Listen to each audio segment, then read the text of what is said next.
السلام علیکم ورحمۃ اللہ وبرکاتہ۔ نعت ریسرچ سینٹر کی جانب سے ہم مختلف موضوعات پر نعت یا حمد کے حوالے سے بات کرتے رہتے ہیں۔ آج ہم نابغہ روزگار شخصیت ڈاکٹر ریاض مجید کے حوالے سے کچھ عرض کریں گے اور ان کے حمدیہ دیوان آمین کا کچھ تعارف کرائیں گے۔ ڈاکٹر ریاض مجید پاکستان میں نعتیہ موضوع پر پہلی سند PhD کی حاصل کرنے والے ڈاکٹر ہیں۔ وہ پہلے شخص ہیں جنہوں نے نعت کی تاریخ، تنقید، تحقیق پر کام کیا، اور اس طرح ان کی اس کاوش کو اللہ تعالیٰ نے قبول فرمایا کہ اس کی مقبولیت بھی ہوئی اور حمد و نعت پر کام کے دروازے کھل گئے۔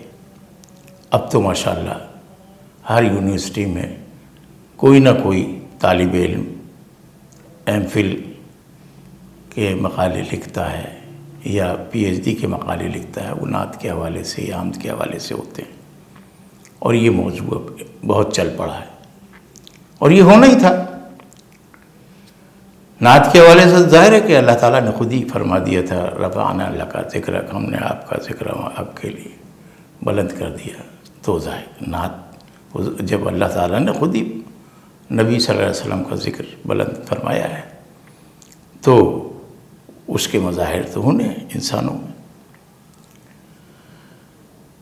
ریاض مجید صاحب ایک محقق بھی ہیں، تنقیدی شعور بھی رکھتے ہیں، اور اپنے حوالے سے اور ایک تخلیقی اپج بھی رکھتے ہیں، اور یہ نعت کے حوالے سے جب تخلیقات کرتے ہیں تو کوشش یہ کرتے ہیں کہ روایتی موضوعات اور روایتی اسالیب سے بچا جائے، اور اس میں خاصی حد تک کامیاب رہتے ہیں، اس لیے کہ ان کی مشق بہت ہے۔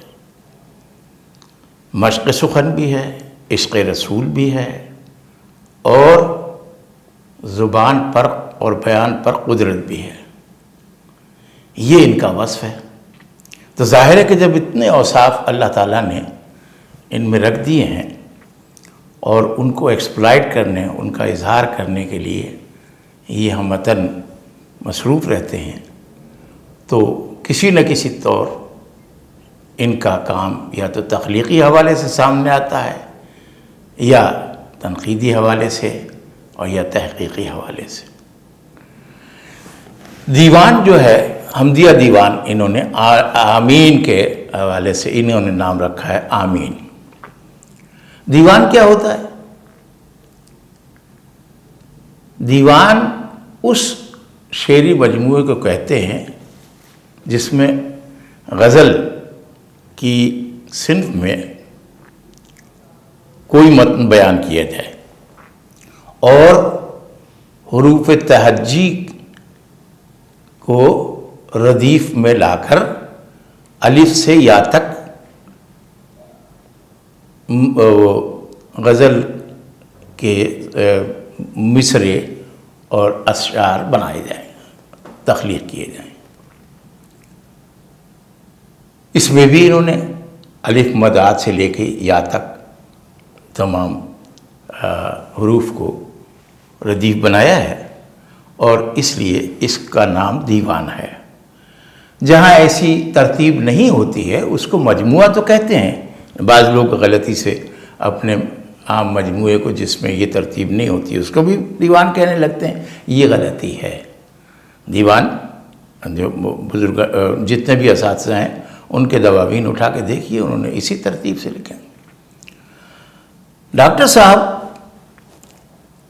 تراکیب پر آج کل گفتگو بھی کر رہے ہیں، مضامین بھی لکھ رہے ہیں، اور بہت زیادہ، یعنی اس کی وجہ یہ ہے کہ یہ چاہتے ہیں کہ نعت میں ترکیب سازی، یعنی دو لفظوں کو یا دو سے زیادہ لفظوں کو ملا کر جب ہم بات کرتے ہیں تو لغت کے انہی معنوں میں وہ دونوں نہیں آتے، بلکہ ایک نیا مفہوم پیدا کر دیتے ہیں، وہ ترکیب بنتی ہے۔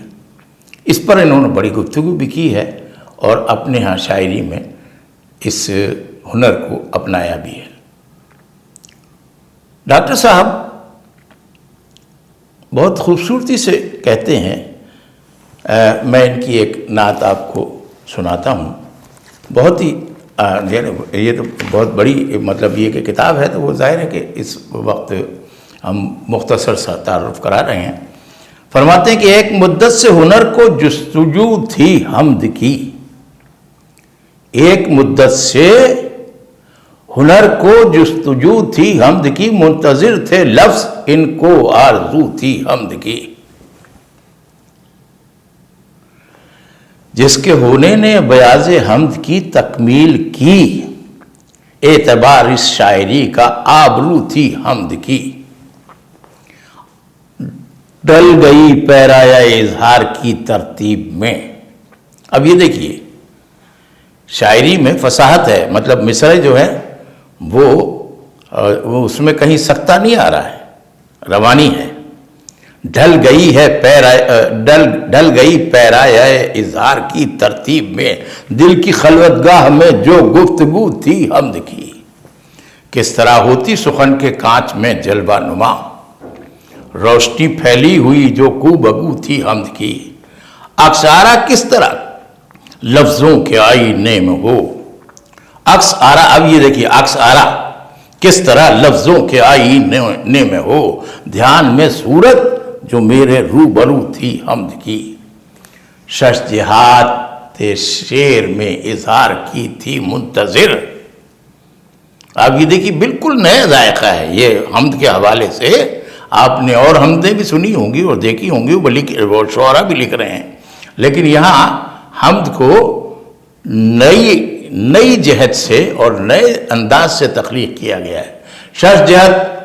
شش جہات شعر میں اظہار کی تھی منتظر، عرش سے آئی مہک جو چار سو تھی حمد کی، لفظ عاجز تھے متحمل نہ تھے اظہار کے، بس سے باہر کائنات رنگ و بو تھی حمد کی، کب گرفت لفظ میں آئی دو لمحوں کے لیے، خواب کے اندر جو ایک فصل نمو تھی حمد کی، کاغذ خالی کی زینت بن گئی آخر ریاض، پے کرے جامے جو صورت ہو بہو تھی حمد کی۔ اب آپ اندازہ لگائیے کہ انہوں نے بات یہاں سے شروع کی کہ انہوں نے ہنر کو باقاعدہ شعری ہنر کو حمد کے لیے وقف کیا اور علیحدہ اور بالکل منفرد راہ نکالی حمد کرنے کی۔ باتیں تو بہت ساری ہوتی ہیں، لیکن یہ کہ ایک پوری کتاب میں سے اگر ایک حمدیہ غزل بھی پیش کر دی جائے تو اندازہ کیا جا سکتا ہے کہ شاعر کس مزاج کا اور کس منہج پر گفتگو کرنے والا اور تخلیقی صلاحیت اس کی کتنی ہے۔ تو مجھے بڑی حیرت بھی ہوتی ہے، اللہ تعالیٰ نے ان کو بڑا فعال رکھا ہے اور یہ ہر سمت میں، تنقید میں بھی، تحقیق میں بھی اور تخلیق میں بھی بہت آگے ہیں۔ اللہ ان کو سلامت رکھے، اور یہ جناب آمین کتاب جو ان کی ہے یہ لیٹسٹ ہے ان کی، اور بہت ساری کتابیں آ چکی ہیں ان کی، لیکن بہرحال آج اس کا بالکل معمولی سا تعارف میں نے کرایا ہے۔ کبھی انشاءاللہ تفصیلی گفتگو کسی اور موضوع پہ کریں گے۔ السلام علیکم ورحمۃ اللہ وبرکاتہ۔